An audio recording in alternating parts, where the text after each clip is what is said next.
pam. Bien le bonsoir YouTube, j'espère que tout se passe bien pour vous. Bienvenue pour ce premier épisode de l'accord parfait, qui s'oppose à mon autre format de vidéo qui s'appelle la fausse note. Voilà, c'est exactement le même principe à l'envers. Nous nous retrouvons aujourd'hui pour parler plus particulièrement d'un artiste et surtout de sa série de concerts à l'international qui se passe en ce moment. J'ai eu la grande chance de pouvoir assister à l'une de ses représentations et croyez-moi que je vais pouvoir vous donner mon avis explicite.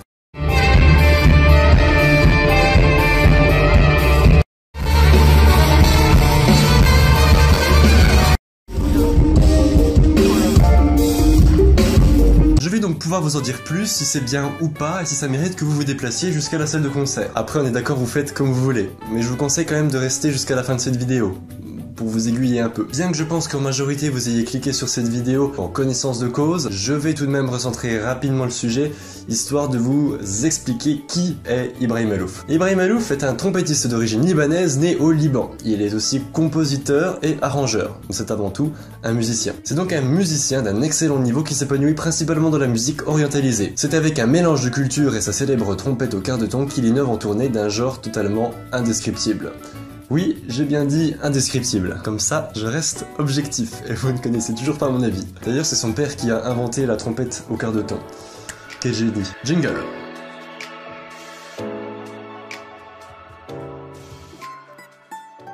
Avant de rentrer dans le vif du sujet, il est important de faire le tri. Donc dans cette vidéo, je ne vais pas parler que de sa tournée Red and Black Light. Je vais essayer de tout dire ce qu'il me paraît utile par rapport à ses concerts, mais principalement en ses qualités d'instrumentiste. Alors pourquoi ne pas aller à un concert d'Ibrahim Malouf?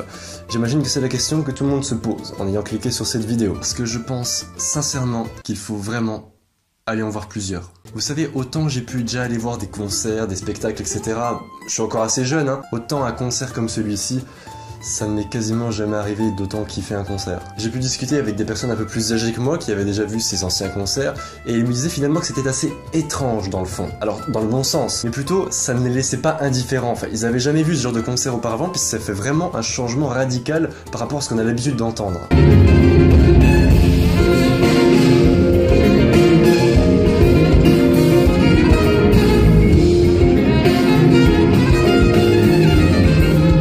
Finalement, c'était différent et mémorable.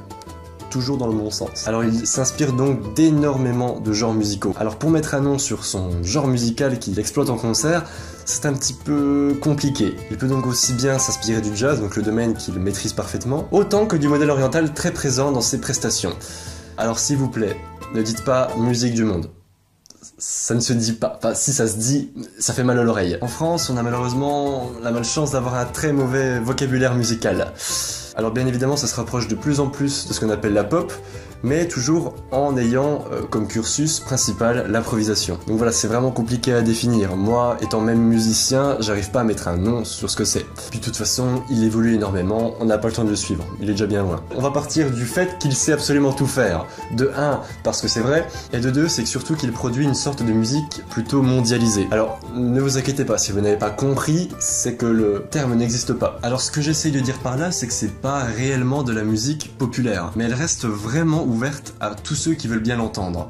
Alors vous allez me dire oui, mais Kemon, c'est logique, et puis c'est la définition de la musique populaire, qu'est-ce que tu nous dis? Mais non, ce que j'essaie de vous expliquer, c'est encore autre chose. Ce qu'il fait, c'est spécial pour des oreilles non musicales, vous allez pas me dire le contraire. Il y a cette sorte de magie à pouvoir réunir tout le monde, de toutes les cultures, de toutes les sociétés, de tous les milieux différents, à travers de la musique qui n'est justement pas populaire. J'irai pas non plus jusqu'à dire que c'est de la musique savante, hein, bien évidemment, parce que c'est pas vrai, c'est adapté pour le concert, ce qui prouve d'ailleurs que ces thèmes, on ne les retient pas. Et ça c'est très important, ça prouve que ce n'est pas de la musique populaire. En partie. Et bien évidemment c'est aussi un petit peu jazzé, tu vois là le jazz, ce qui ne nous permet pas non plus pour autant de mémoriser. Alors même s'il arrive à nous faire danser sur des tonalités absolument abracadabrantesques, et surtout elles sont nulles ces gammes. Enfin pas les musiques, hein, mais vraiment les tonalités qu'il prend, enfin... Excusez-moi, c'est pas que je n'aime pas le fa dièse majeur, mais...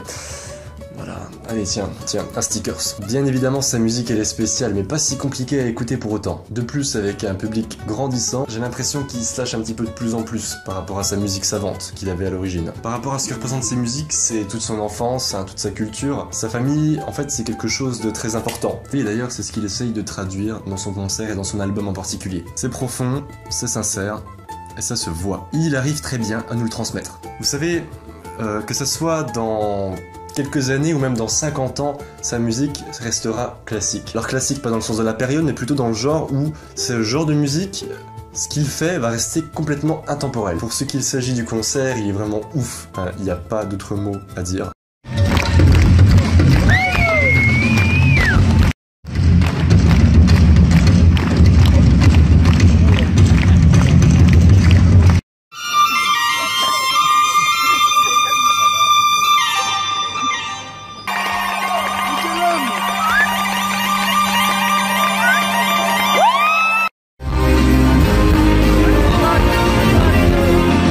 J'ai tout simplement adoré ce qu'il a fait. On voit qu'il a vraiment une qualité artistique hors norme, il n'est pas que musicien, il joue de plein d'autres instruments. C'est vraiment exceptionnel. Alors, même si t'aimes pas la trompette, ce qui est magique, c'est que t'aimes Ibrahim Malouf. Encore une fois, par rapport aux critiques, elles sont globalement bonnes, et toujours à valoriser notre ami Malouf. Alors, ce que j'essaye de comprendre et aussi d'identifier, c'est que il est en train de faire surgir un tout nouveau genre musical. Alors, nouveau ou enfoui depuis des années, je ne sais pas, ça dépend de quel point de vue on se pose, mais voilà, il est en train de créer une sorte de communauté unanime. Beaucoup ont toujours tendance à définir sa musique de populaire, surtout les musiciens.